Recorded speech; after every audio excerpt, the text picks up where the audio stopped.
I wouldn't like you to leave that general chapter of the autonomic nervous system thinking everything's going to be cardiovascular, it's all about blood pressure and heart rate. You know, it's nearly true though, but not quite. Look, another big system we're going to like are those of the eye. I think one basis behind that eye section is the fact that for us in medicine, particularly in emergency room, in poison control centers, in toxicology cases, the eye can become a nice spot for us to note what drug a patient might have been under the influence of. Looking at pupil size in particular is quite relevant. Now first, what's the ANS to do with a pupil? Well, look, the pupil's purpose is to adjust the amount of light that hit the photoreceptors of the retina, making sure that they're not understimulated so that we miss information from our environment. Neither should they be overstimulated, then they would desensitize and we would be totally blind and not be able to integrate any information visually from that environment. So the pupil size is controlled very well by two sets of muscles. One set of muscle is actually a sphincter type of muscle, so it's circular. I'm making it in red here. And sphincter muscles, look at my hand, sphincter muscles, if I ask them to contract, squeak, I'm going to shrink the size of a pupil. So sphincter muscle contraction will result in pinpoint pupil. That is what we call miosis. So this would happen by stimulation of the sphincter muscle. Contrast. If I go right here, you see that there is another muscle that controls the actual eye. And this one, I'm going to paint it in purple. It is like the spokes of a wheel, and it's called the radial muscle. Now look at my hands. My fingers are the radial muscle, and in the middle is the pupil.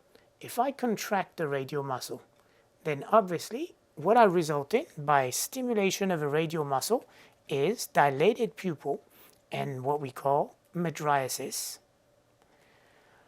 So I have two muscles in my iris that control the size of a pupil. Sphincter muscle for miosis, radial muscle for mydriasis. I don't have to think about adjusting that pupil with a degree of ambient light. ANS does it for me. Make it logical. When do you think you want to have the maximum information visually from your environment? When you're sitting on a couch eating potato chips and watching TV? Or when you're about to have a flight, fright, or fight response because, I don't know, you have an alligator in your back alley. Whatever the case might be, flight, fright, and fight, I'm sure, is when I'm going to need dilated pupils.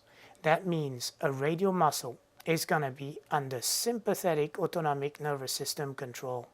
And to contract smooth muscle of the iris, there is no other better receptor than an alpha-1. Recall in your general principle and in biochemistry, it is GQ coupled. It will increase calcium inside the cell and cause contraction. If an alpha-1 receptor contracts the radial muscle to cause mydriasis, then a muscarinic receptor will be on the sphincter muscle to cause miosis.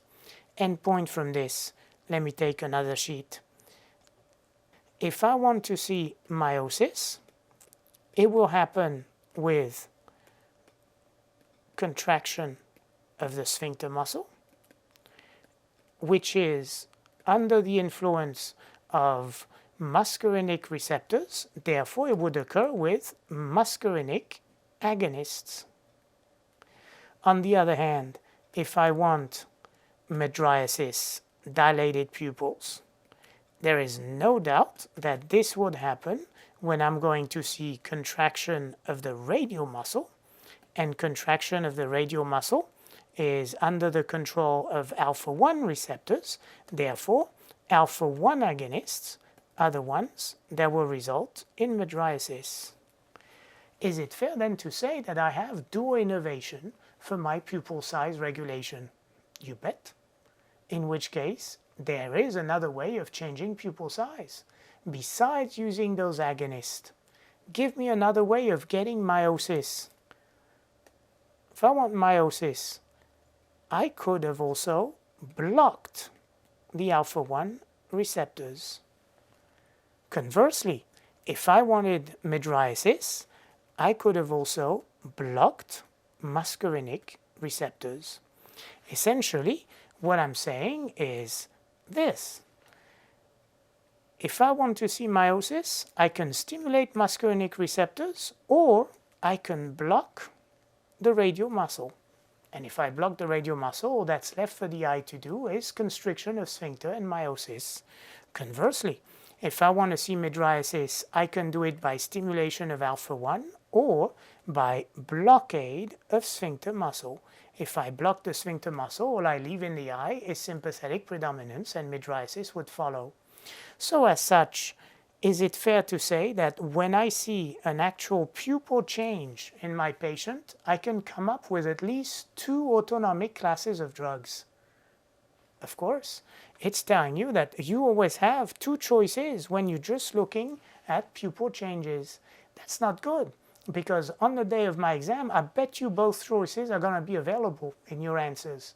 So we need to find something else related to vision that will discriminate between the meiosis of a muscarinic agonist and that of an alpha blocker, or the mydriasis of an alpha-1 agonist or that of a muscarinic blocker.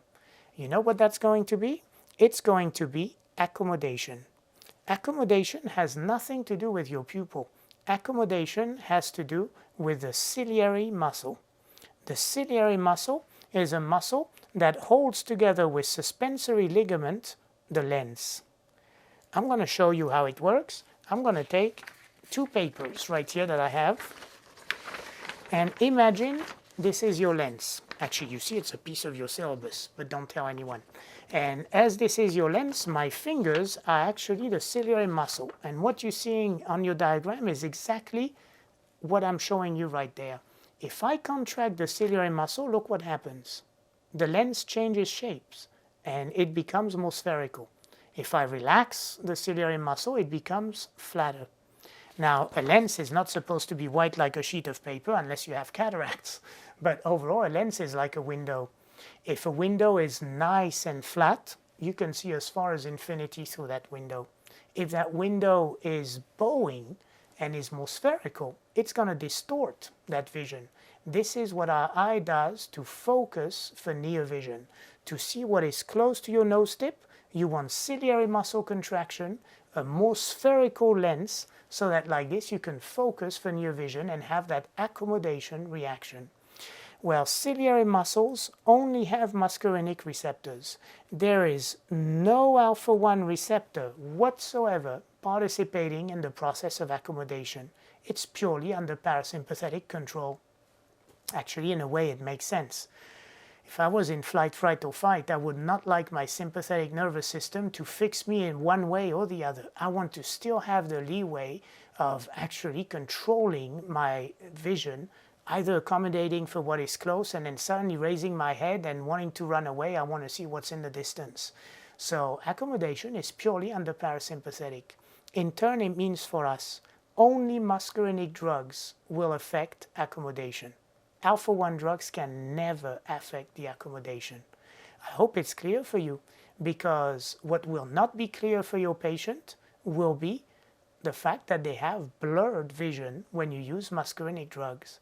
Look, if I use a muscarinic agonist, then I'll have contraction of ciliary muscle, my lens will be more spherical, and I'll have a spasm of accommodation.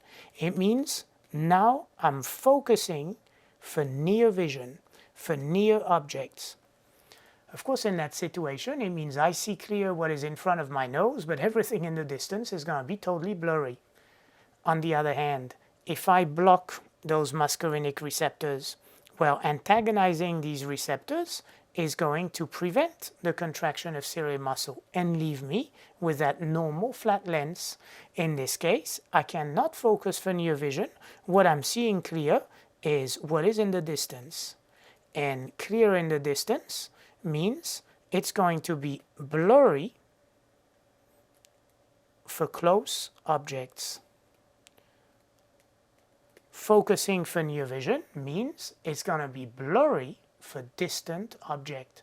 So what should be the chief complaint of a muscarinic drug when it comes to accommodation?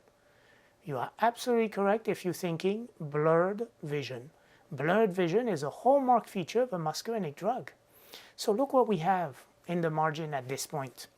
If you see meiosis. You remember you have two possibilities. It's either muscarinic agonist or an alpha blocker. But if I tell you there is meiosis and accommodation for near vision, in other words, my patient sees clear as what is in front of their nose tip, but sees blurry what is far in the distance, then I know this is a muscarinic stimulation. If there had been meiosis with no accommodation for near vision, then it would have been an alpha-1 antagonist. Look, other way round. If I see mydriasis and there is accommodation for far vision, in other words, the blurriness is for what is close to my nose tip. I can only see clear what is in the distance. It is what we call cycloplegia, as if you had the paralysis of the eye. It is the paralysis of accommodation. Anytime I fool around with accommodation, I must be a muscarinic drug. A muscarinic drug that dilates pupil, it's a muscarinic antagonist. Contrast, mydriasis with an alpha-1 agonist would have no effect on accommodation. There would be no cycloplegia. So if I go back now to summarize this on the actual little diagram we were building right here, how would you tell me that the meiosis I see is that of a muscarinic agonist or that of an alpha blocker? Well, let's see. Which one would not affect accommodation? The alpha blocker. So I would say here, no blurred vision. So I'm just going to put no blurred because I have no room on my page. And how would you know that the mydriasis is muscarinic blockers and not alpha-1 agonists? Well, with muscarinic blockers, there would have been blurred vision. With alpha-1 agonist, there would have been no blurred vision. So blurred vision, it's a muscarinic drug. If it's meiosis, it's a muscarinic agonist. If it's mydriasis, it's a muscarinic blocker. Well, this concludes our first chapter of the autonomic nervous system section.